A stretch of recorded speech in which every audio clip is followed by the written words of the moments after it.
let's see what the hell this is. We're gonna watch a little bit of The Boys finale. Okay. Honestly, I forgot you were even going to talk about it, but yeah, we'll do that. Well, of course, Charlie, you're gonna say that. Fuck you. But that is, you already see like these. I'm not. Okay.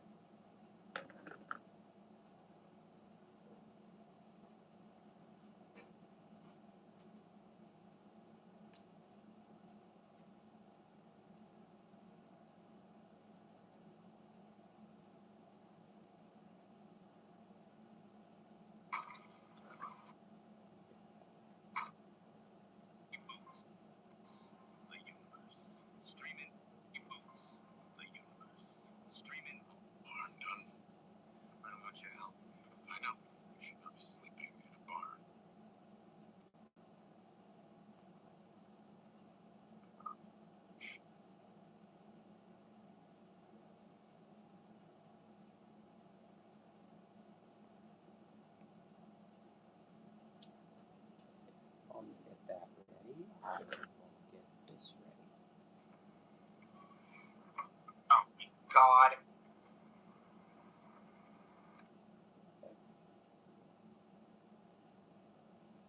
Jesse, we might have to cancel this episode.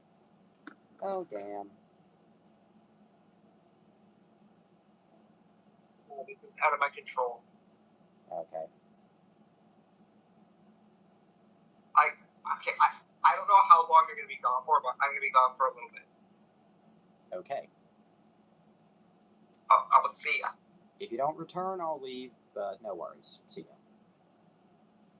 Okay.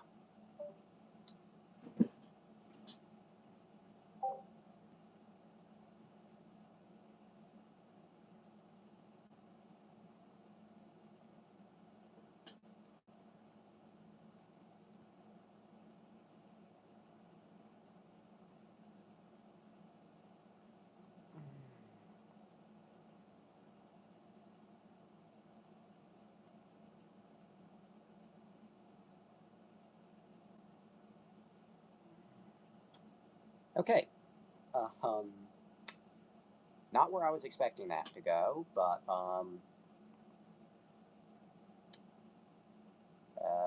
I guess in substitute of what we were going to talk about,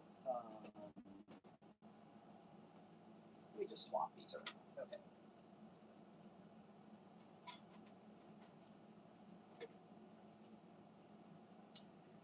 Okay. Actually, you know what? If he's going to be gone for... Yeah, that sums it up. Okay. If he's going to be gone for... Damn it. Everything's getting caught tonight. Okay. There we go. If he's going to... There we go. Good Lord. Okay. If he's going to be gone for a little bit or all night, I guess I'll talk about this to all of you watching at home in substitute. My apologies. So, I was discussing this with a friend of mine earlier and over the last few days, Sound Out 12. If you watch YouTube, I'm sure some of you know who he is. Anyway, and it has just occurred to me, as of today, I don't think DreamWorks really knows how to utilize the classic media library. For those who don't know what I'm talking about, well, first, let me play another classic media classic behind me. Good old 3-2-1 Penguins. If that gets me a copyright claim on this tangent, I'm probably going to trip on an Ethernet cable and break something. Anyway, for those who don't know what classic media is, And no, this is not a review. This is just kind of a general talk sesh. An impromptu talk sesh that I wasn't expecting to do, but one that's fresh on my mind. Classic Media LLC, trading as DreamWorks Classics, is an American entertainment company owned by DreamWorks Animation, who are a subsidiary of Universal Pictures. Digital. Or what are they? Digital. Kevin. 3, 2, 1.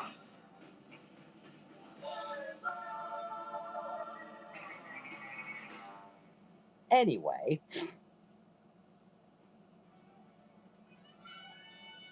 a division of NBC Universal, which in turn is a subsidiary in of itself of Comcast. Funny how that works. It's a Russian nesting doll of companies, because everything's evil. Anyway. Now, Classic Media, for those who don't know, was founded in 2000 by Eric Ellenbogen, or Eric last name, and John Engelman. The studio's library pretty much consists exclusively of acquired intellectual properties, catalogs, and character brands, as well as the, licensing rights for various third-party properties. Now, if you don't know Classic Media or anything they own the rights to, well, you might not realize you do, but you actually do. First off, go grab him here. First off,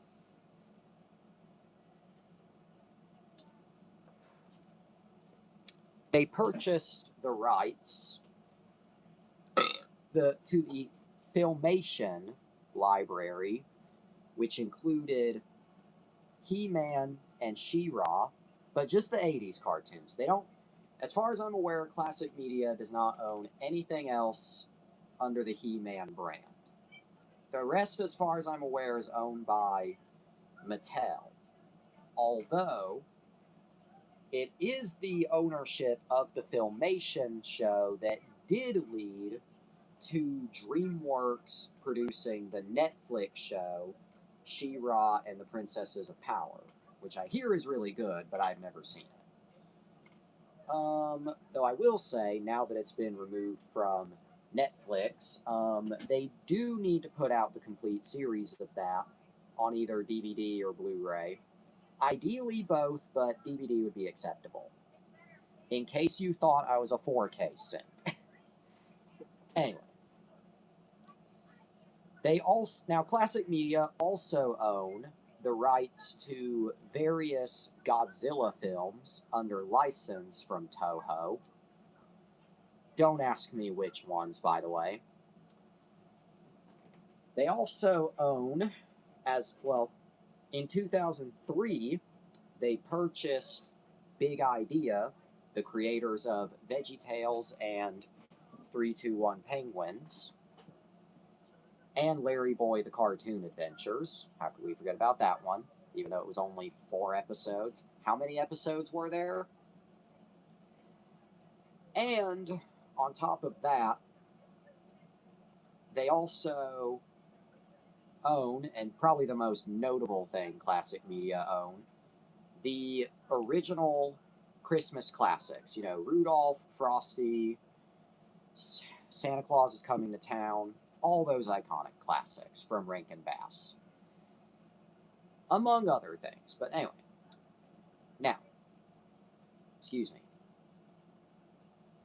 Now, okay, now I'm going to read a little bit of the history. So, hang on. So they were, as I said, they were founded in May 2000. After acquiring the United Productions of America catalog and assets from the estate of Henry Sepperstein. I think that's how you say that. Frank Biondi, the former head of Universal Studios, and film producer Steve Tisch then invested in the company. Classic Media then bought most of the assets of the Harvey Entertainment Company on March 11th, 2001. On August 16th of that year, they then won a joint bid for the assets of Western Publishing, with Classic Media acquiring the entertainment division, including Dell Comics and Gold Key Comics' libraries, with Random House acquiring the Little Golden Books publishing properties. We'll have to talk about Little Golden Books sometime in the future, but anyway.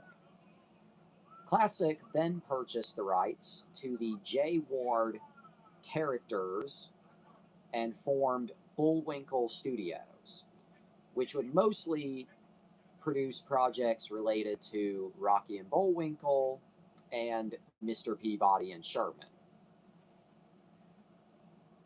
On October 31st, 2003, funnily enough, Halloween, Classic Media purchased the assets of the bankrupt Big Idea Productions catalog, again including VeggieTales, 321 Penguins, and Larry Boy the Cartoon Adventures.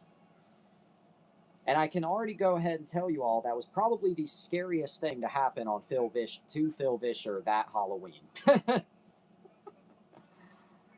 Side note, I definitely got to check out the book, Me, Myself, and Bob. Anyway, I've been meaning to pick up that book for some time, but I just never have. Anyway, by 2007, Bullwinkle Studios was converted to a functioning studio.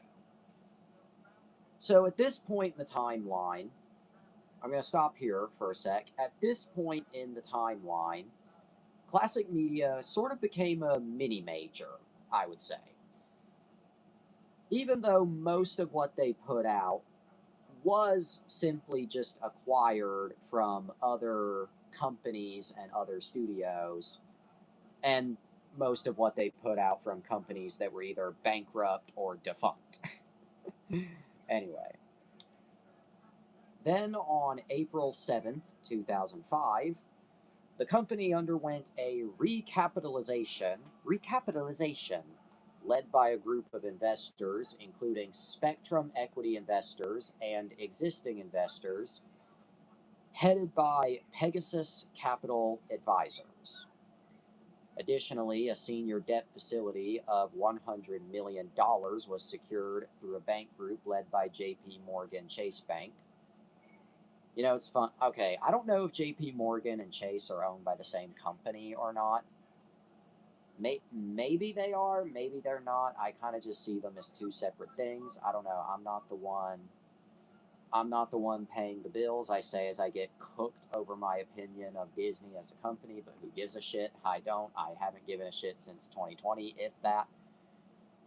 With the deal, Spectrum became the majority owner over the existing investors with a representative on the company board of directors. You're out, Norman.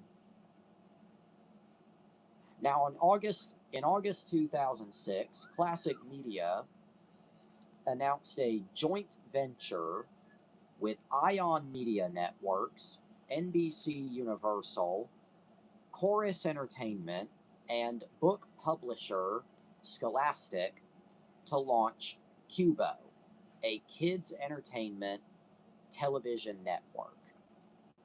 Now, we'll talk about Qubo in the future, because I have a lot to say on Qubo. In fact, I'm waiting for James to return before I talk about Qubo, because me and him have a lot to say about that. In fact, let me just go ahead and put that in announcements.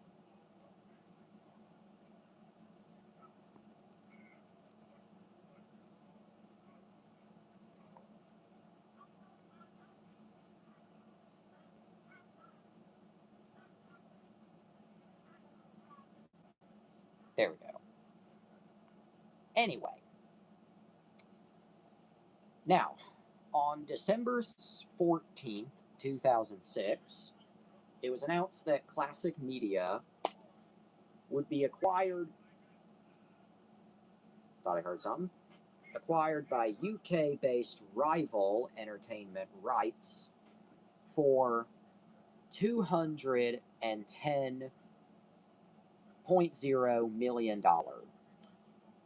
Now, before the acquisition was completed, however, both companies announced distribution and production agreements with Genius Products, LLC, replacing the Sony Wonder deal. So, Future, for example, Future.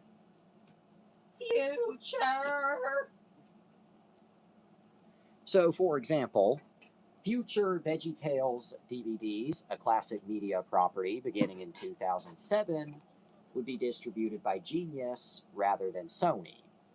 Although you would not find any Genius branding anywhere, though you would find, there it is, Word Entertainment, because Word was the distributor putting out the videos to the Christian bookstore market, but that's a whole other can of worms. I'm wasting a lot of time. Even when there's nobody here, I still like to waste time. Every goddamn day of my life is a waste of time, just so you motherfucks know. Anyway. Now, all seemed well in the fine. All seemed well in the fine. Into quotes that goes.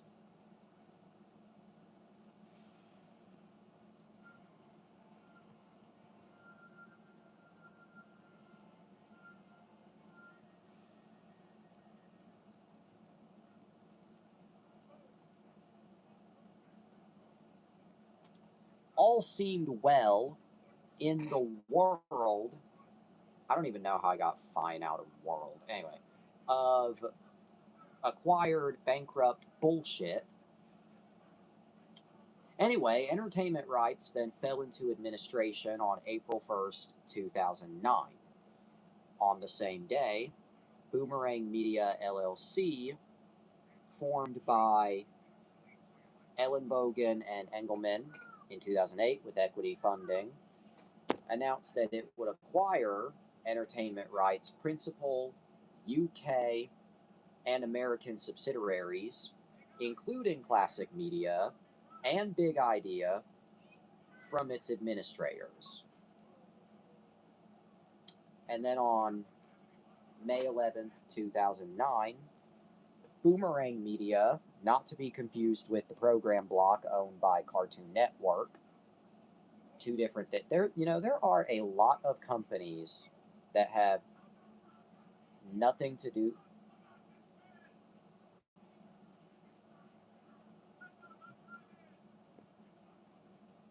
Jesus, I am getting cooked left and right by SoundOut's server. Oh my god.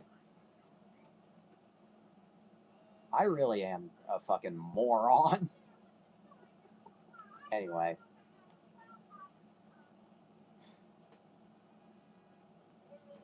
As I was saying, on May 11th, 2009, Boomerang Media announced that the former UK and American subsids of entertainment rights would operate as a unified business under the name Classic Media, although Big Idea would continue to operate under its own name.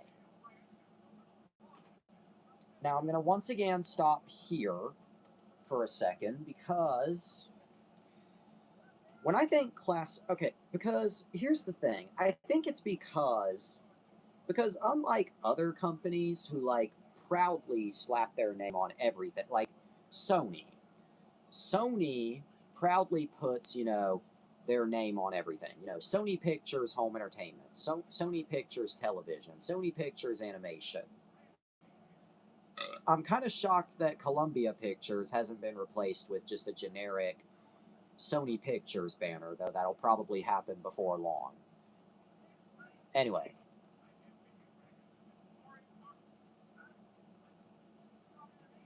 Oh, but as I was.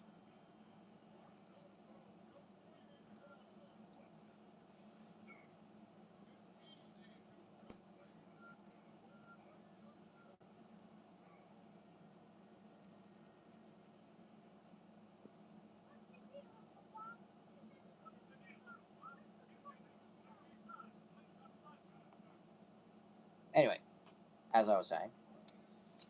But I'm going to stop here for a second because, yeah, other companies, Disney will say, like, Disney's Cinderella, Disney's Pinocchio, Disney's you name it, Disney's AutoZone cheese nips. But classic media, I'm going to be honest, when I was a kid, I don't think I even knew that they existed as a company or existed at all, because they really would not slap their name on anything.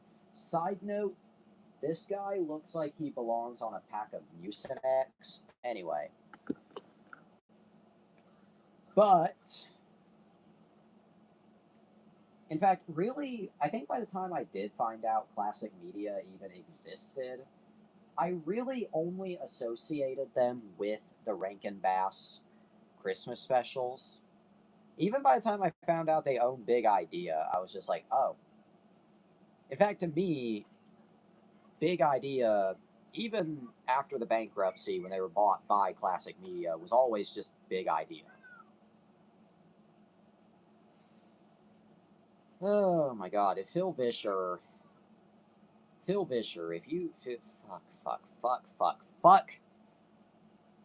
Phil Vischer, if you ever see this, I both love and hate being like your biggest damn, I don't even know. Anyway, as I was saying,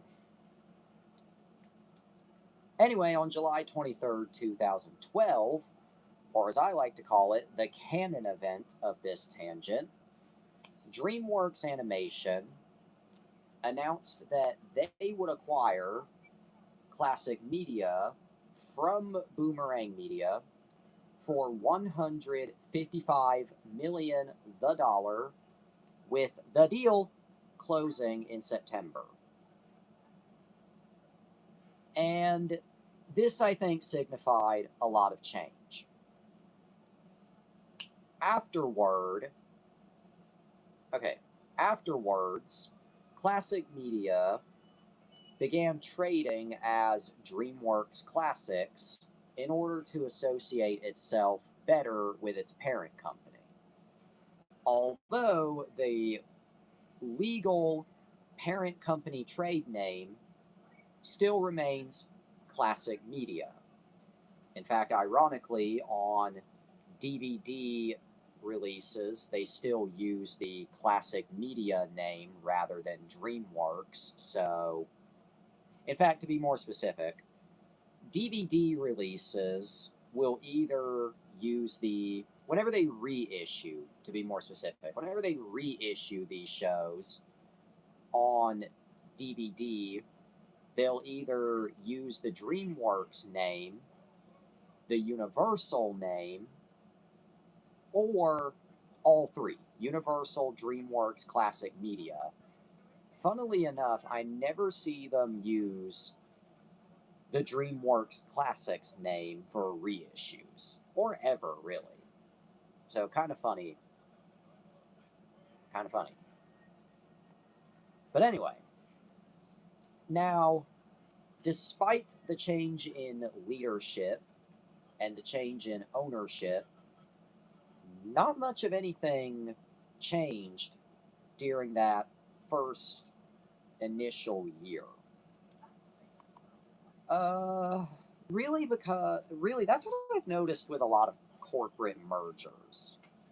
I've noticed with corporate mergers that, like, yeah, seriously, this guy looks like not Kevin, that guy. That guy looks like shut up, that guy. Bro looks like he belongs on a pack of Mucinex, but anyway. In fact, he looks like the word Mucinex, but anyway. I've noticed this with a lot of corporate mergers. It's that typically the first initial year of ownership, not much changes. You know, certain subsidiaries or divisions might, remain separate, and certain divisions might remain separate, and they might have like separate headquarters, or the name might be the same, but then like after a year, that's when the major change happens. Same thing happened with Classic Media and DreamWorks. For starters, DVD reissues, kept happening as they were before. In fact, their DVD distribution was still handled by, I believe at the time, their distribution on DVD was handled by Vivendi Entertainment, if I'm not mistaken. If I'm wrong, please correct me. But yeah, and Big Idea, I do know this for a fact. Big Idea's DVD distribution at the time as I said, Word Entertainment was doing the Christian bookstore distribution, while Vivendi was doing the mass market widespread distribution, to be more specific. Anyway, not only did the distribution not really change, but neither did really any of the company's like distinctive operations. It was basically as if DreamWorks never bought them. It's kind of funny how that works out. Oh. But anyway. Now, but the purchase of Classic Media meant that DreamWorks would now own all of Filmation, including He-Man, She-Ra, and anything else Filmation might have produced, because I really don't know what Filmation produced other than those two, as well as VeggieTales, Big Idea. Oh, VeggieTales in the house. That's definitely a story for another time. They also acquired, what else? Oh, the original Kliss. The original Kliss. Christmas classics, Rudolph, Frosty, etc. Those Godzilla films that I said earlier, I could go on. And DreamWorks soon after began development on projects. To be specific, for Big Idea, they began development on VeggieTales in the House for Netflix. This was also right around the time that DreamWorks began doing all of those Netflix shows. So, yeah, the timeline tracks. It really is a carnival of complaining. They also began development on what I said earlier, She-Ra and the Princesses of Power. Again, I'm sure that's a really good show, but I just haven't seen it. And various other projects. Also, kind of funny, there was a He-Man reboot that was also produced for Netflix, though hilariously and interestingly, it had nothing to do with She-Ra, and it had nothing to do with DreamWorks. In fact, that reboot was produced by Hit Entertainment, or as they are now known, Mattel Studios. I just think that's funny. I swear to God, it always comes back to either Big Idea or DreamWorks or Hit. Normalize saying Hit Entertainment like Dinkelberg. Hit Entertainment. Anyway. Now, as I said, on October 3rd, 2012, DreamWorks Classics made its first post-DreamWorks sale by securing the licensing and distribution rights to Studio Hari's The Owl and Company outside of France. I was going to say Japan because Studio Hari just gives Japan. Speaking of which, on September 17th, 2013, DreamWorks Animation announced they had purchased the programming library of the British animation studio Chapman Entertainment and placed distribution through their UK-based TV distribution operation. Oh. Which means, yes, Rory the racing car is now owned by DreamWorks. Although, funnily enough, they do not own Bob the Builder. So basically, they own the Chapman properties that nobody gives a shit about. Oh, hi, I was just talking to the camera about the company Classic Media while I waited for you to get back, assuming you're staying. Okay, just speed through this. Okay, I mean, I wasn't, like, trying to horribly derail it, but okay. Just speed through it. Okay, to catch you up to speed, though, they're a company that mostly acquires brands from defunct or bankrupt companies. Anyway, to make a long fucking story short, I feel like ever since Classic Media was acquired by DreamWorks, which was 2012, that they haven't really known how to how to utilize their properties. I mean, other than VeggieTales in the House for Netflix.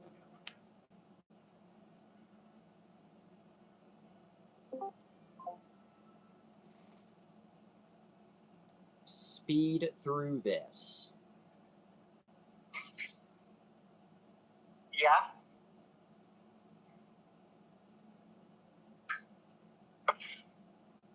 Anyway, but I feel like ever since they were acquired by DreamWorks, that they just haven't really known how to utilize those properties. I'm a name freaky asshole. Yep. Now, from the hit app Instagram.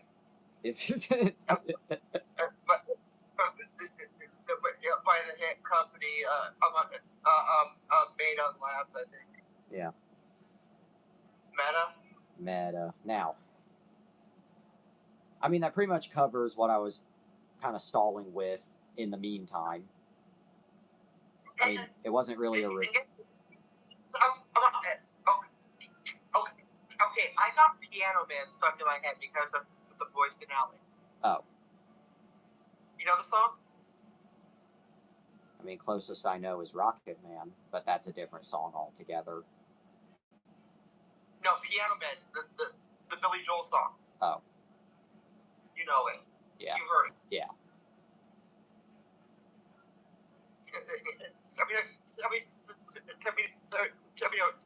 Sing us the song, you Piano Man. Yeah. Right? Yeah, I was drawing a blank for a second, but yeah, that one. Okay.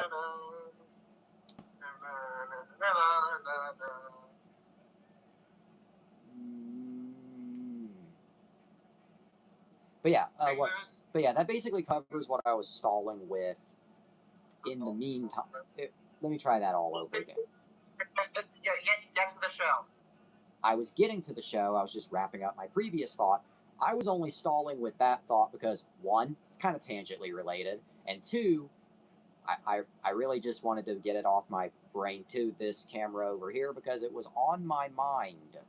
It wasn't really a review, it was just I'll get this out the way. Anyway, I guess because we What are you watching? 3-2-1 Penguins. Anyway, back to this shit because it's already 11:27. We got no time to waste. All right. Father of the Bride. Not to be confused with the Steve Martin movie, Father of the Bride. important distinction, is an American adult CGI animated sitcom, aka 90% of Fox, even though this did not air on Fox. But Fox certainly does a lot of animated adult shows, I can tell you that much. No, they don't. Anyway, No, they don't. as I was saying, produced. Anyway, the show was created by the sex titties, the titty, the boob. Anyway,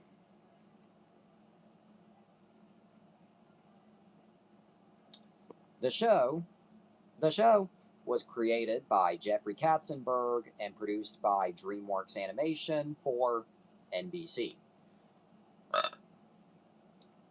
But what it, Does it have a nice black color?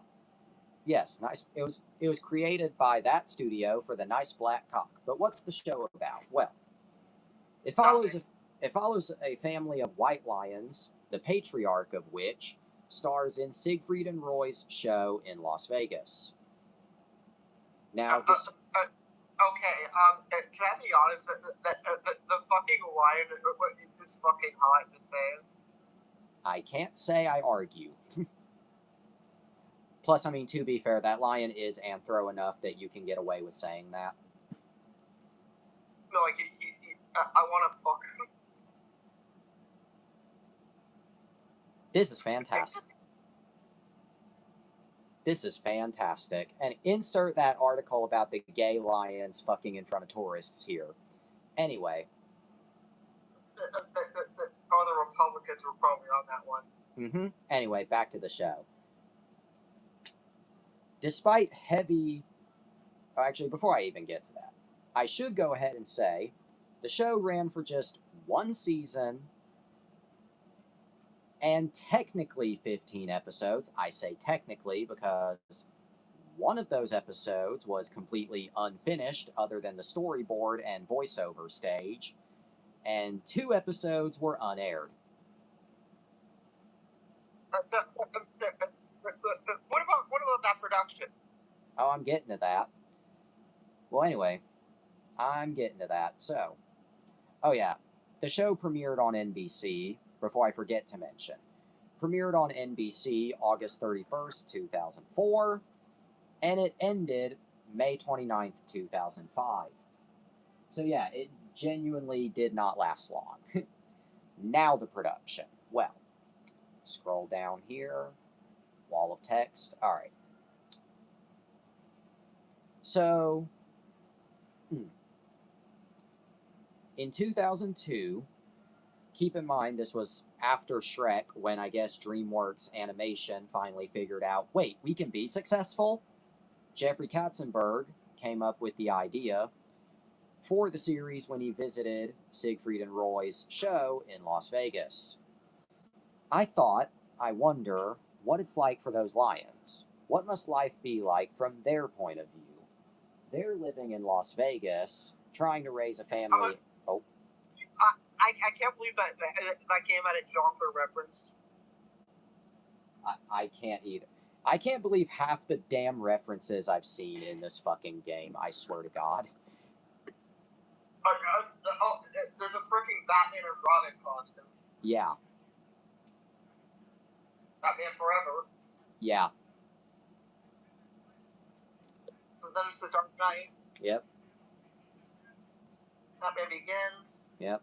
The Batman 2. The Yep. fuck? The fuck? The fuck? I'm surprised Arkham Knight actually has the Batman 2022 skin, because that film came out like 8 years after. Yeah. Probably a late update. Probably. Also, Arkham Knight kind of sucks. It's mid. Never played it, so can't comment. Anyway, Anyway. Legacy of the Dark Knight. Stay way eventually tuned. Anyway. In animation, we look for those things. A way to look at our lives through a fantasy world. It allows us to take on subjects that are too difficult to do with real people. It allows us to be more controversial, edgier. Batman. Man-Bat. Batman. Man. Batman. Bat. Batman. Fat Man. Obese Man. No, it said fat. Oh, With a fat. P. Fat. Oops, I'm dumb. Fat Man. Fap Man. Fat. You're fapping? Yeah. Well, no, I'm not fapping because I'm using both of my hands for not my penis. Start fapping on camera, Jesse. Oh my God! Shut up. Well.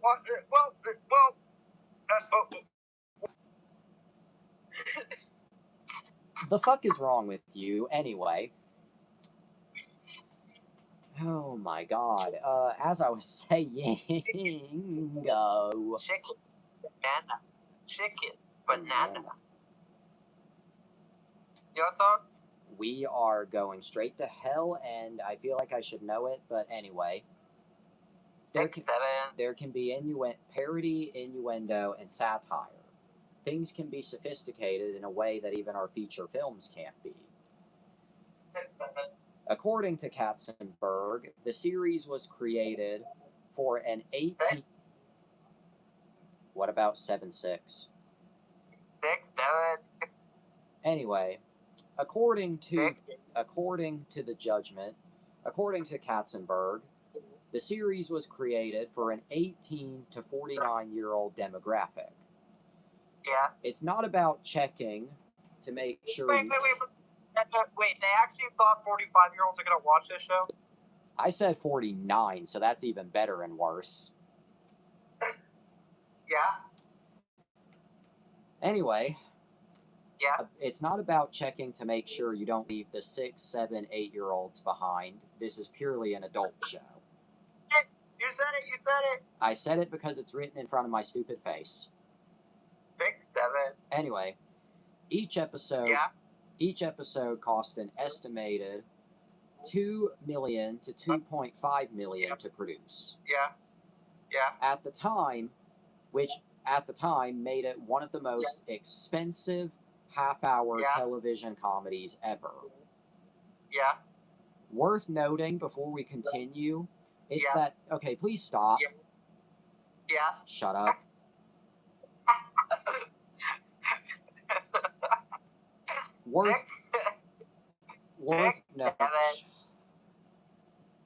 Worth noting before we continue, it's that $2 million budget that would eventually spell the end of the Peacock original Ted, but that's a story for another time.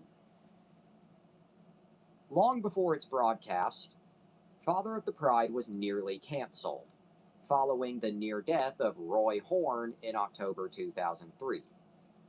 But after his condition improved, Siegfried and Roy urged NBC to continue production.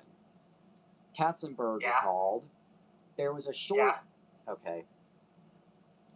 Katzenberg recalled, there was a short period of time where we all just rocked out on our heels and couldn't be particularly creative and certainly not very funny.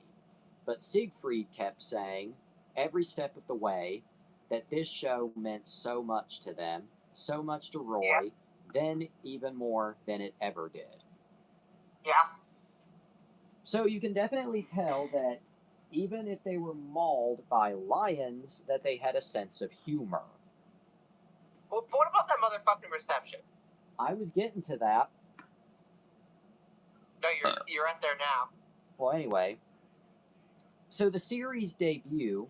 Oh, and by the way, keep in mind, that motherfucking reception will reveal a lot about how this show actually ended. But anyway, the premiere on NBC on August 31st, 2004, attracted 12.3 million viewers, making it the most watched series of that week on American television. However, the series was expected to improve in ratings. That certainly didn't happen, especially considering heavy promotion during NBC's coverage of the summer 2004 Olympics. Its opening ranked only the 13th in the 16 fall comedies that NBC introduced since 1999. Now, when the show debuted, it was positively received with very strong ratings. Really? Yes, very strong ratings. I mean, I did just say that the premiere was the most watched of the week. Well, anyway, now the ratings. Minions versus Monsters, stay tuned. Oh yeah, the new Minions movie. You know, real talk, because I was discussing this with Sound Out. I used to think the problem with the Mario movies was the fact they were made by Illumination, but now I'm beginning to realize the problem is actually Nintendo themselves. But anyway, now the ratings continued to show promise through early September.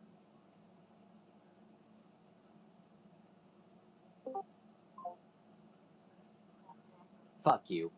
Now the ratings continued to show promise through early September 2004 before quickly taking a nosedive. A few airings of the show were preempted and interrupted due to the coverage of the 2004 presidential election. Back when politics were boring. By November 2004, ironically election season, it was pulled from NBC's sweeps lineup. And in early December, Jeffrey Katzenberg announced that he did not think the series would be picked up for a second season. Well, anyway, he ended up being completely right about that, as a few of the remaining episodes were unceremoniously and quietly burned off in late December 2004. It was not renewed for a second season, and they quickly and quietly swept it under the rug.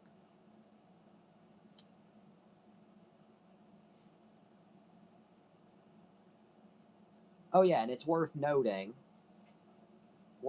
as well, the show, despite the strong ratings, it still received pretty negative reviews from critics, specifically professional television critics, who considered the show to be a little more than a gimmick and a shill for other NBC and DreamWorks properties.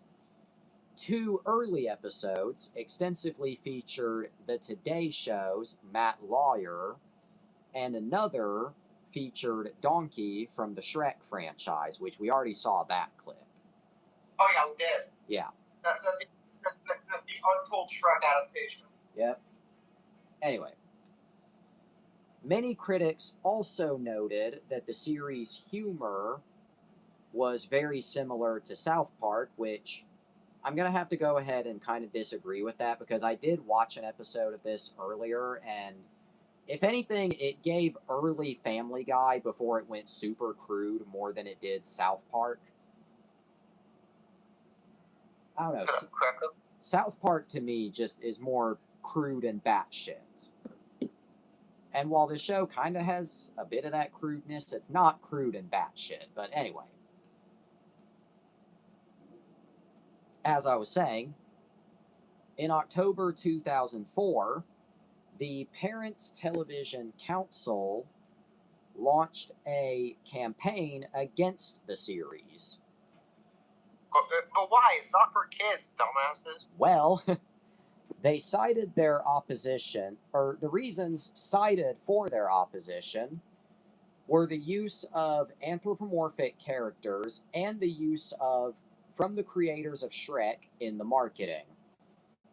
The film in question. Oh, Yeah, that's stupid. Still. I mean, yeah, it is stupid. Now, and even more stupidly, the film in question was seen by the council as more family friendly than this series. You know, the same movie where Farquaad gets a boner, but anyway. Yeah.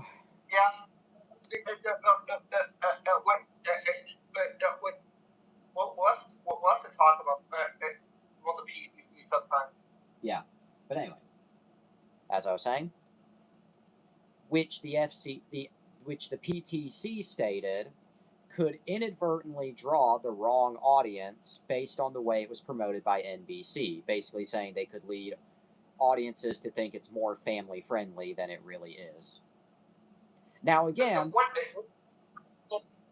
is this Republican ass shit talking? That's what I'm out here thinking. In fact, again, going back to earlier, I watched an episode of this earlier.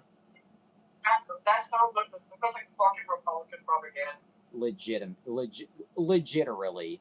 In fact, again, I watched an episode of this earlier, and other than some mild language, it really, honestly, you could watch it with like your family, and it's not like there's lion dick all over the place, unless you enter the room.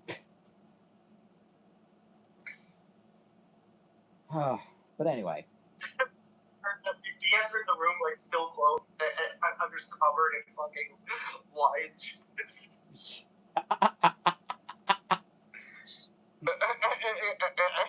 Just like you know the pickup Homelander smiling covered in blood.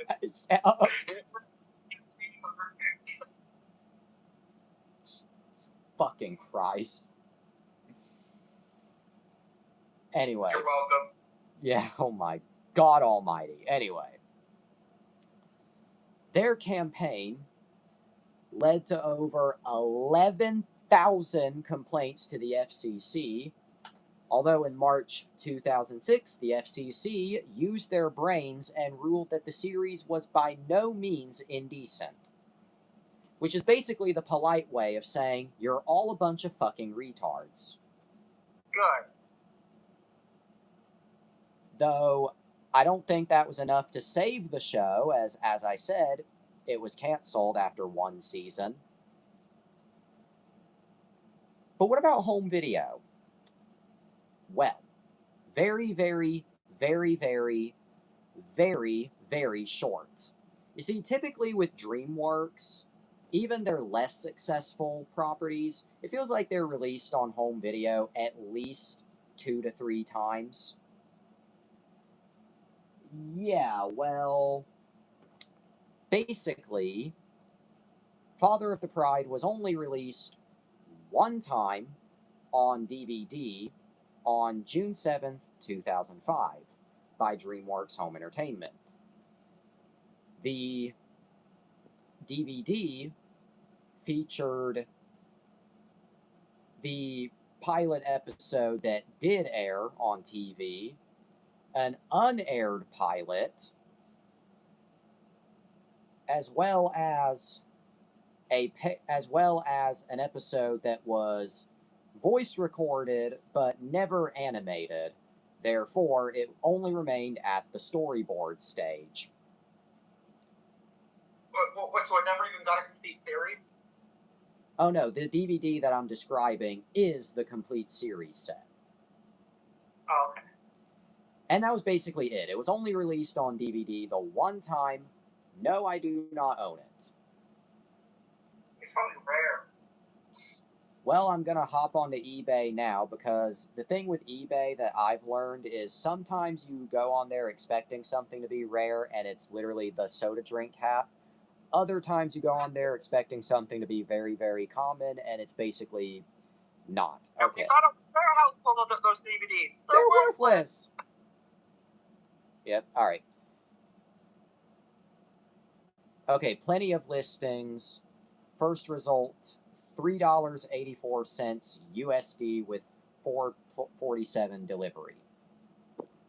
all of these listings seem to be between $2 to $10, so not rare. I thought it'd be like 100 or something. Maybe 50. Yeah, but no, it's pennies on the dollar. $10 for an entire show. That's ridiculous. Albeit $10 for a very short show, but still. Anyway. Anyway. Okay, so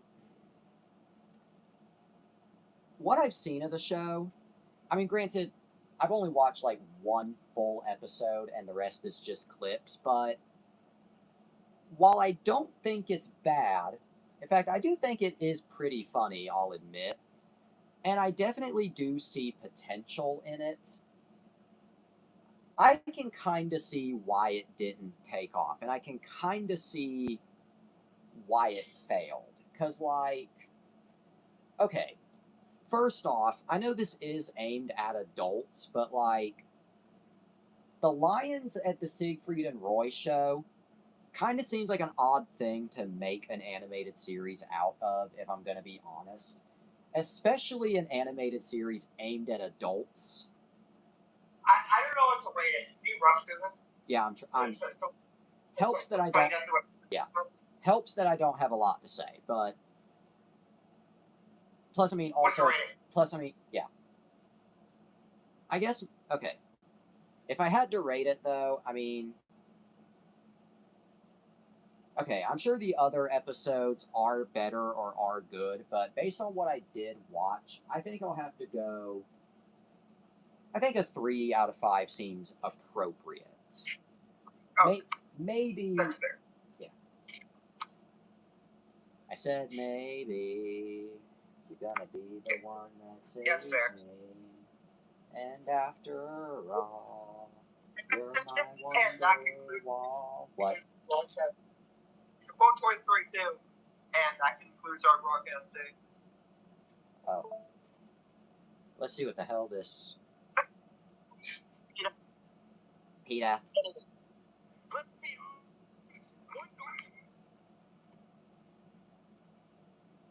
Whenever someone tries to dodge Homelander's laser eyes, they are completely breaking the laws of physics.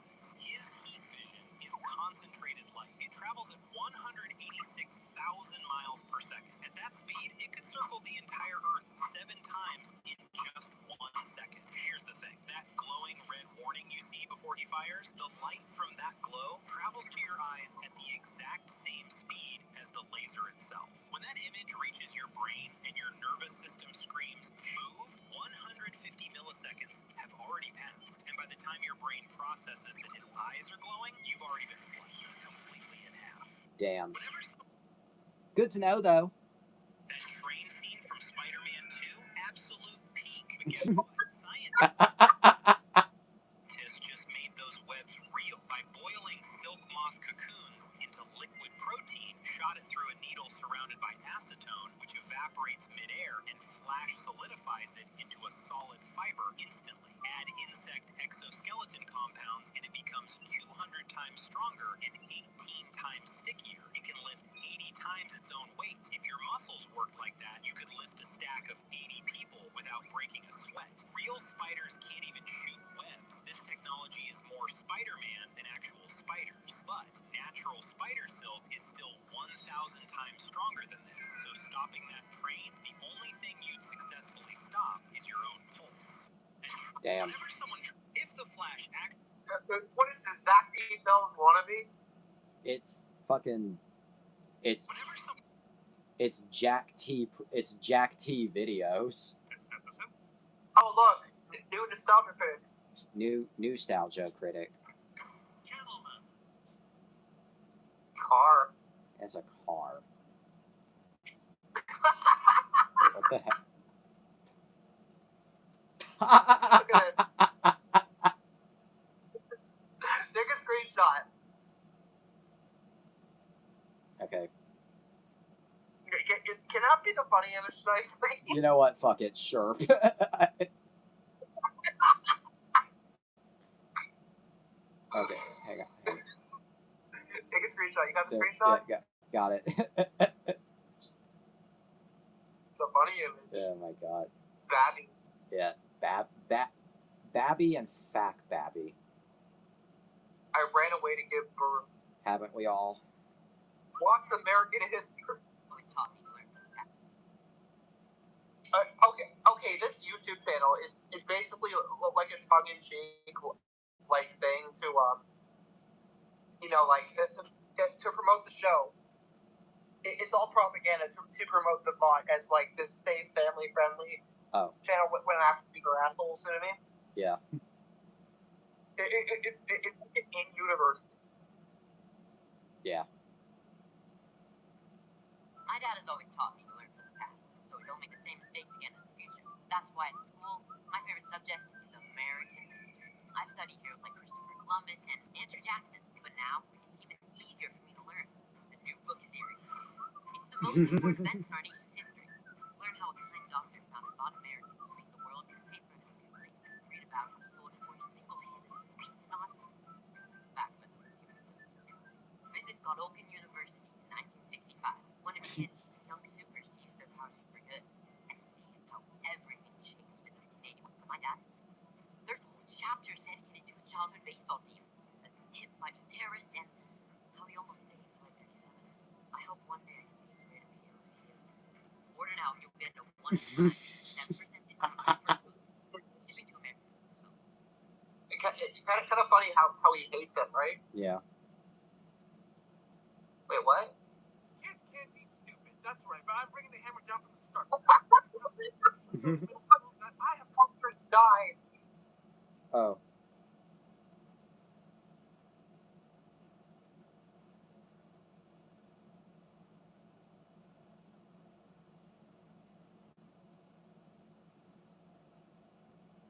Oh, this is fucking AI. Yep.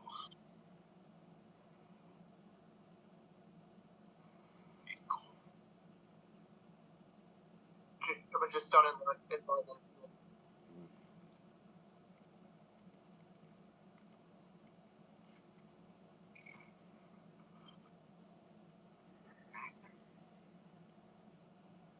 Master Kenobi? You know what that is? Yeah. Or who's it supposed to be? Yeah. Who's this supposed to be? The guy from the hit show. Ezra, right? Yep. I am. And when you have your strength, I will help you on your way. On my way. No, I came here to find you. To warn you. It's a chopper. Yep. Yes.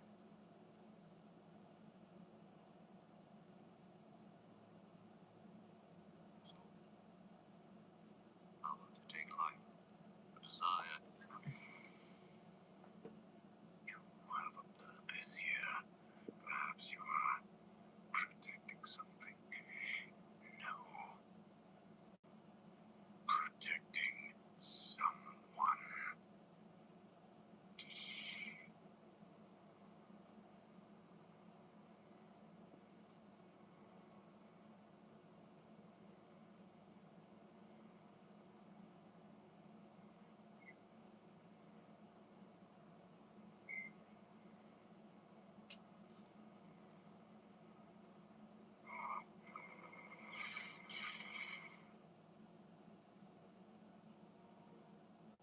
Okay, I get what they did. They rotoscoped the AI over Yeah. the original animation. Yeah, because that was exact, right? Yeah.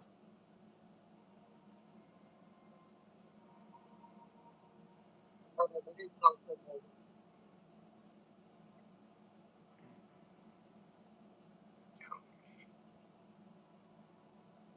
Is it the chosen one?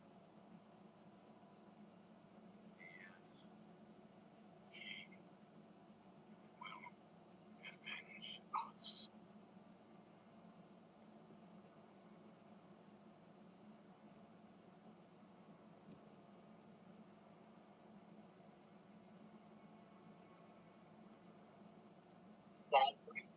Yep.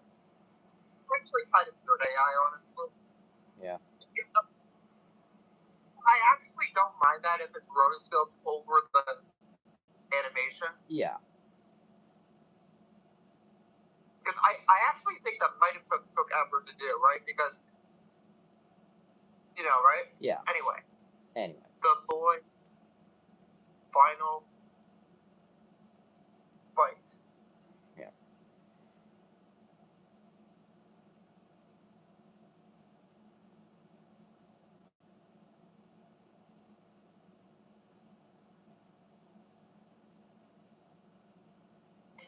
Right here.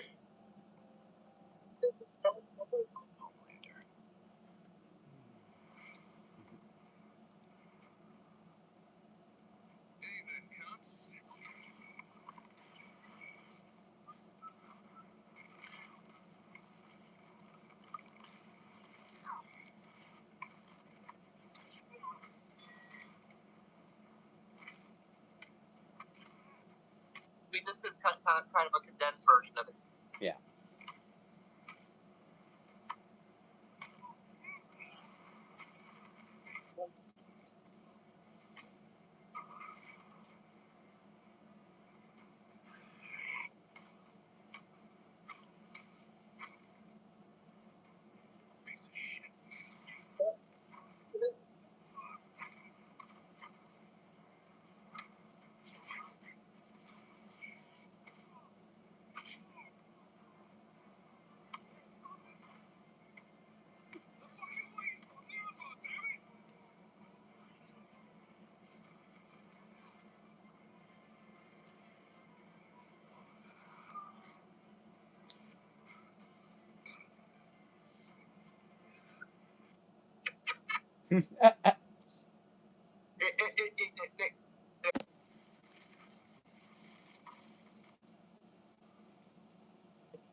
Butcher's dead. Yeah.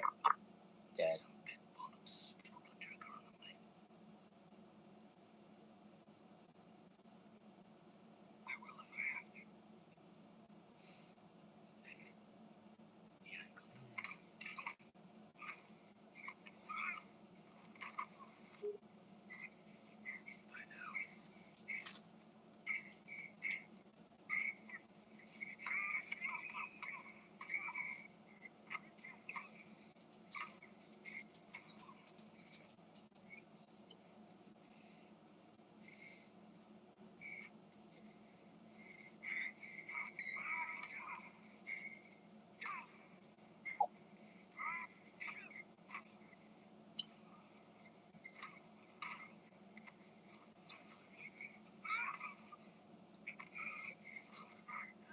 Here they come.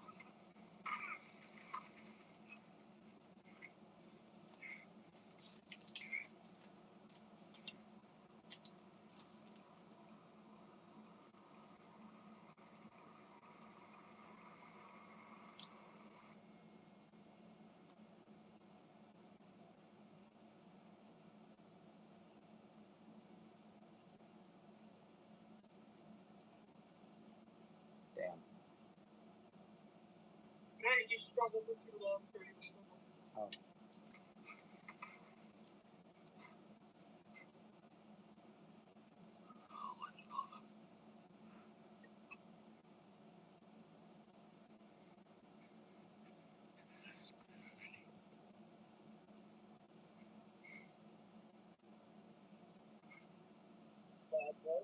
Yeah.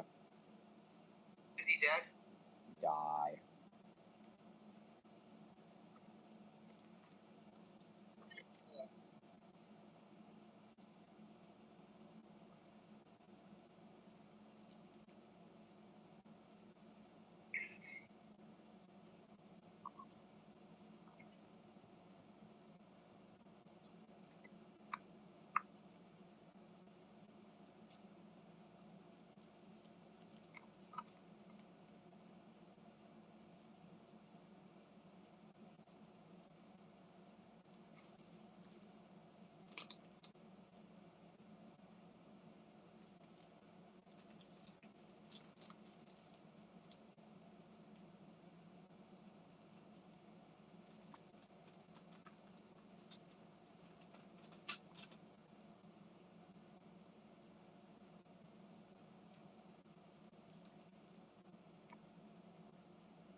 Yep. I have to ask you about the song Piano Man. You were surprised that this song was a hit, right? You didn't know that this would be a hit. So, Shadow is kicking Sonic out of the house. He's on his sixth Maria Jones today. Said stuff like, is she still ghosting you? Giving you the cold shoulder? Or stuff like, is she still giving you the silent treatment? Enough already. Do you think he'll be okay? Trust me, I'm sure he's doing just fine. Please, Shadow, I need this. I'm kind of homeless. Shadow, I need you trying not to laugh, bro. That's disrespectful as shit, bro. What the fuck is wrong with you, bro? You put him up to saying all that, didn't No you? idea what you're talking about. Fuckery. So, Shadow is kicking. Fuckery. Yeah. The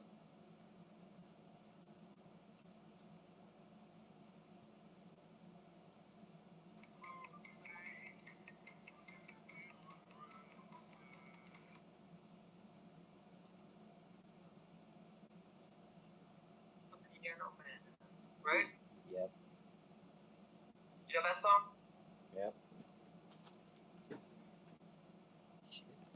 And Homelander.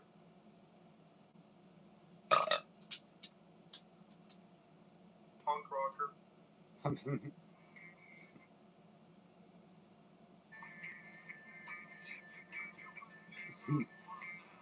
Superman letting civilians die to Aura Farm. Or to farm Aura. Homelander saving a plane full of people. Homelander hugging an emo person. It's all out of context, right? Yeah.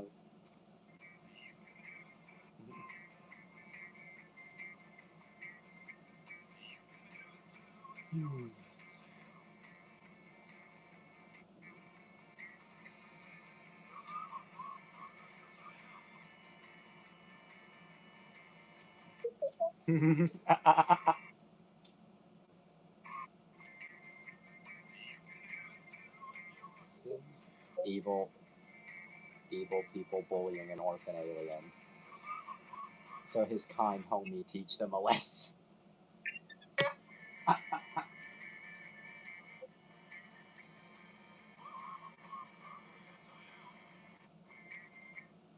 Jesus.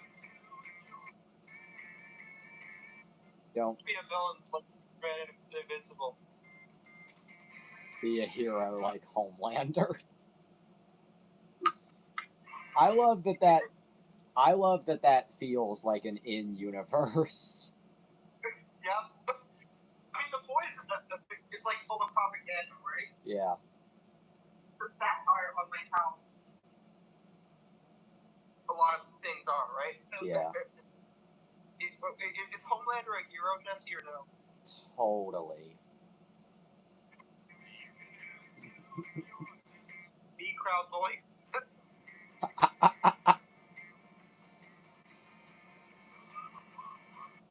So this Kai man will make sure it doesn't happen again.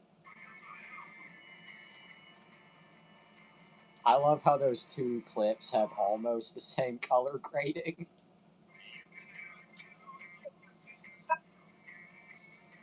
Oh my god. Yes, I am.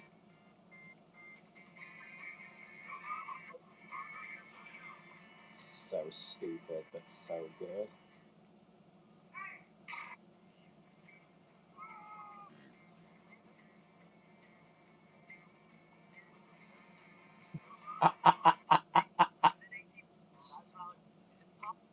Oh my god. Oh, punk rocker. Yes, I am.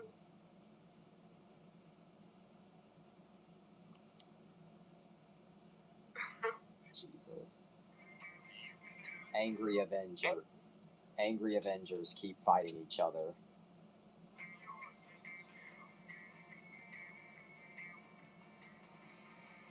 Meanwhile, Kind Bro stops his homie from harming himself.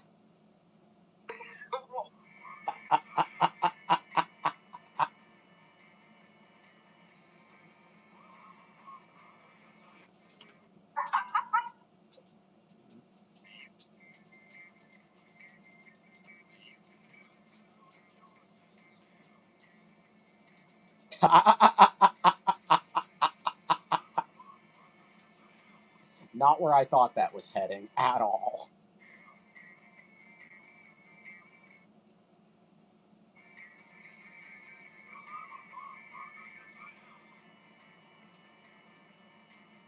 Okay, not really a shit post as much as it is just... I need... Oh. Angry man...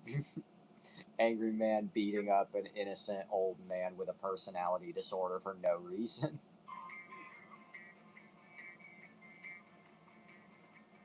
You can hear it too if you're sincere. Kind man reviving a man after being killed by their girlfriend / wife.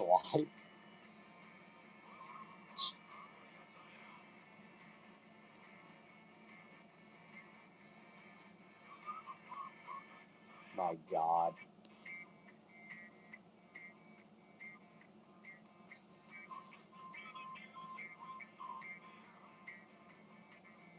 Oh.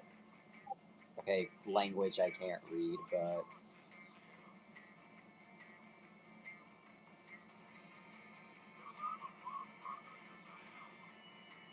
Yeah, I could never.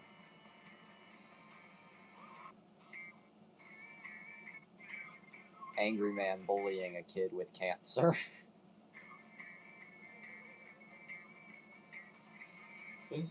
Kind hero teaching a girl how to fly.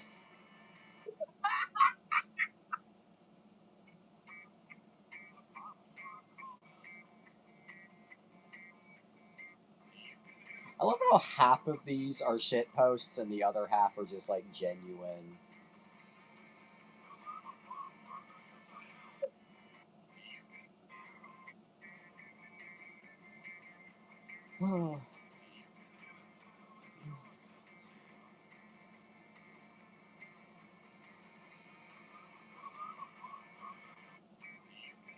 Three angry man attack harmless little robot. Robot friends teach police a lesson. Remember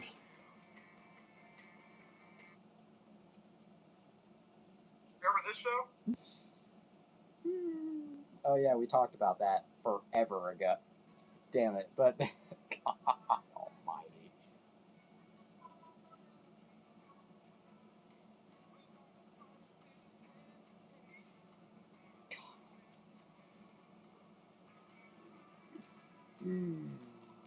Snack time.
Did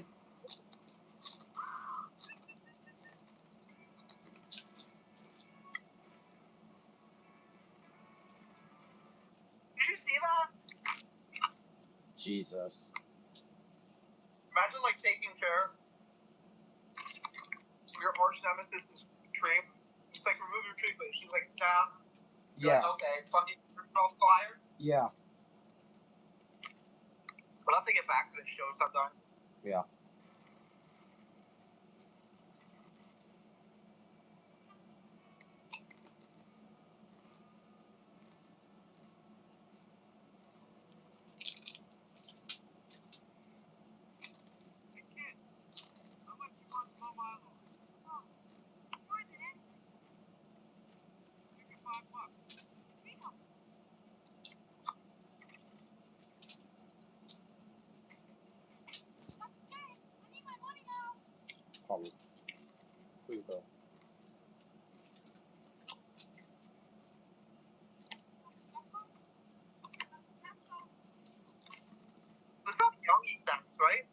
Yeah.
Story behind this ship.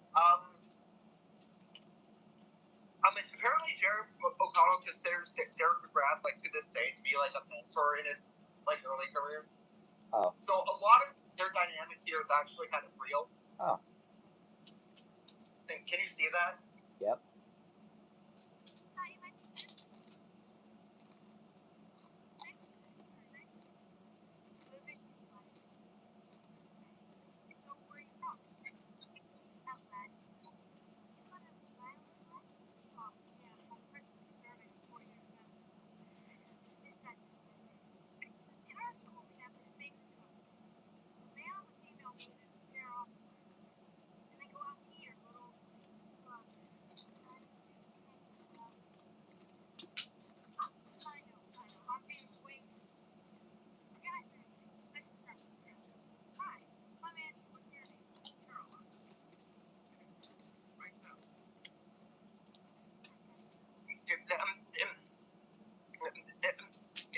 Only I get to fuck my daughter.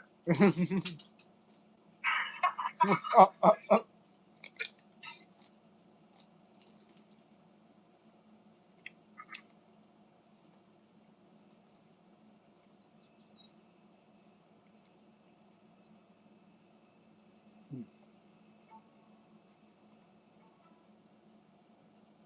80s, right? Yep.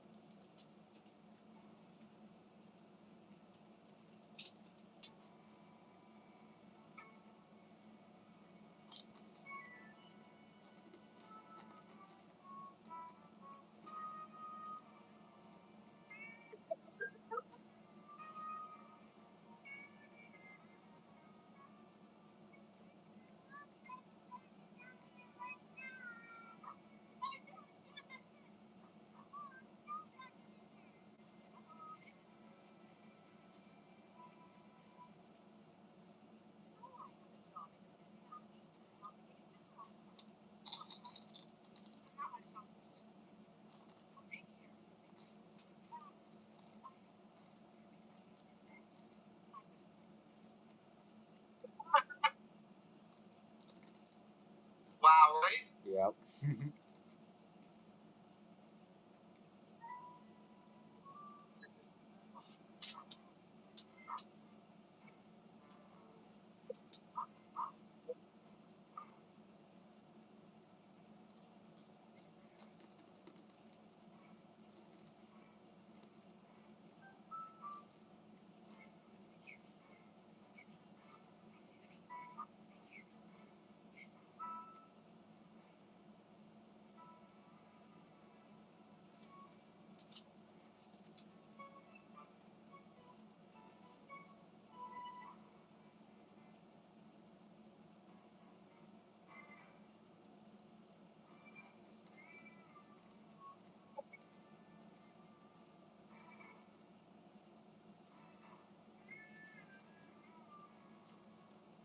But who keeps the wire in Yeah.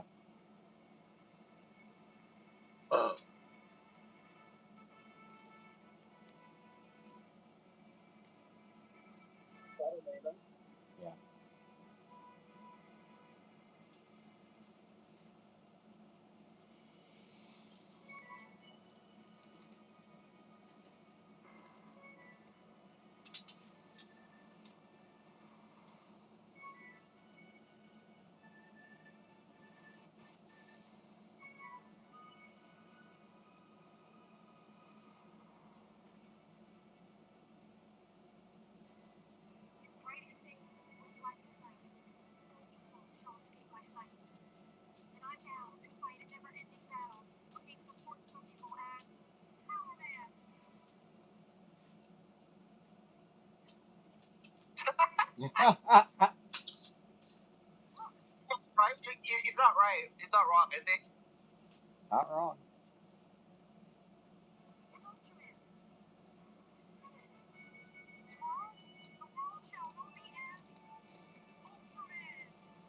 Ultraman.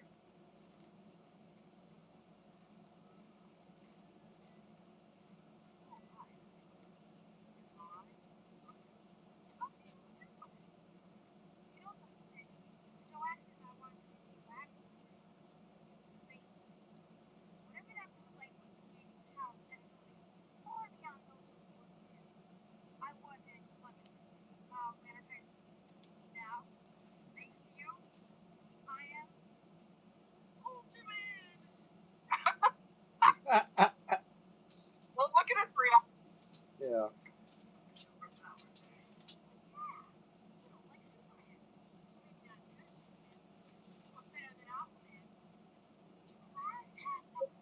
Fucking Aquaman shade was in full effect, right? Yeah.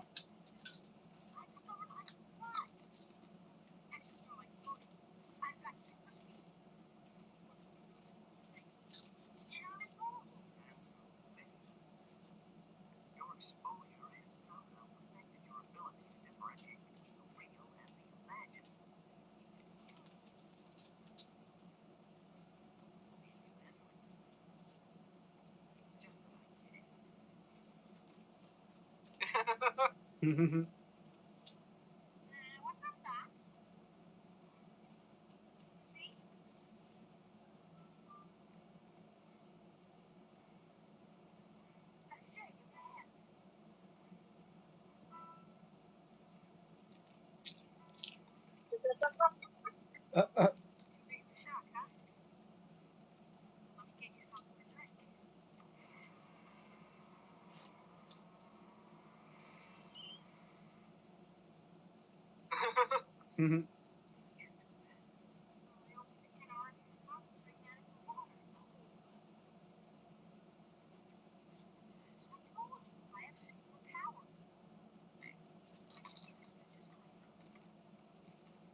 Do you see this shit?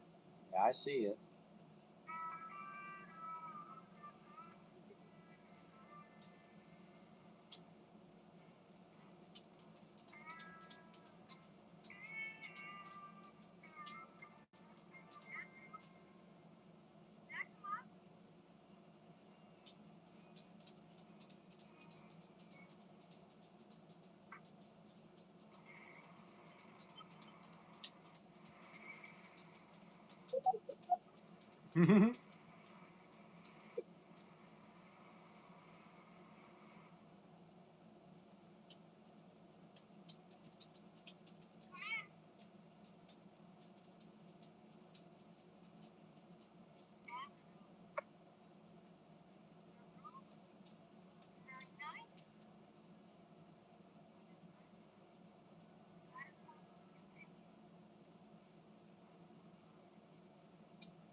I like how she takes that, right? Like, no. Yeah. By the way, you ever seen Big Comfy Couch? Nope. You heard of it? Heard of, never seen. Yeah, well, that's Lunette from the Big Comfy Couch, just younger. Oh. That's Allison Court. No, right? Yeah. You know Allison Court is? Yeah. Yeah, that's her. Allison Court. Oh.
Oh, damn.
that, right? Yeah.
Ah, ah, ah.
Ah, ah, ah, ah.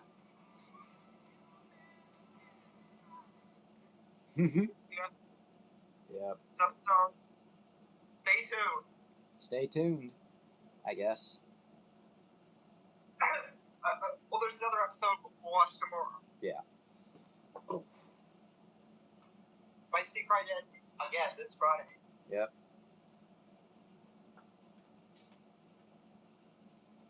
Alright. So, outro. Yeah. Oh, so what we learned? Well, With the speed.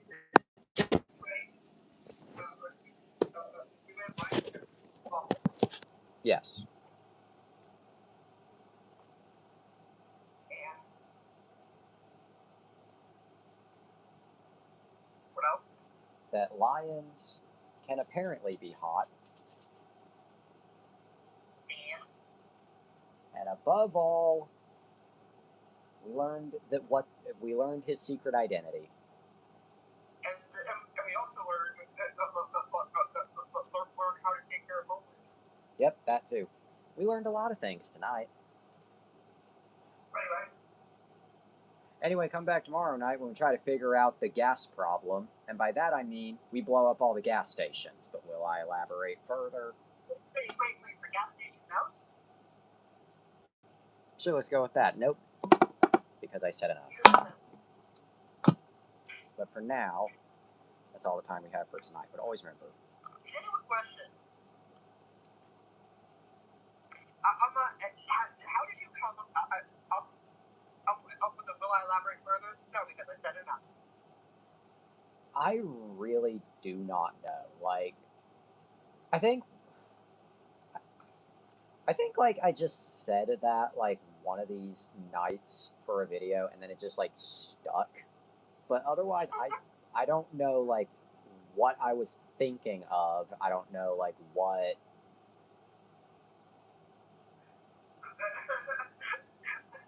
The fucking bottle that came when you were depressed about GM. It was supposed to be a metaphor for drinking your sorrow. Yeah. And then one day when you were filming something, you actually used it in the final video. You lost the cat for real. Yep. Have you cleaned your room too? I have been cleaning up a bit, and I still have not found that damn cap. What are you gonna do if you find out? Are you gonna put the gag back in again? I feel like I'm definitely gonna give the gag some payoff. Anyway, eat your cereal, go to bed. To be continued. God made you special and he loves you very much. If you do drugs, you go to hell before you die. Good night. And pet lions are a bad idea. Also, licking doorknobs is illegal on other planets. Wait, first thing you said? Having a pet lion is a bad idea.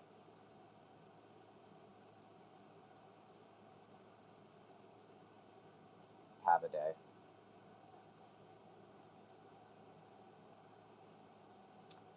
The all-new Thomas Wooden Railway Geneva Convention violation.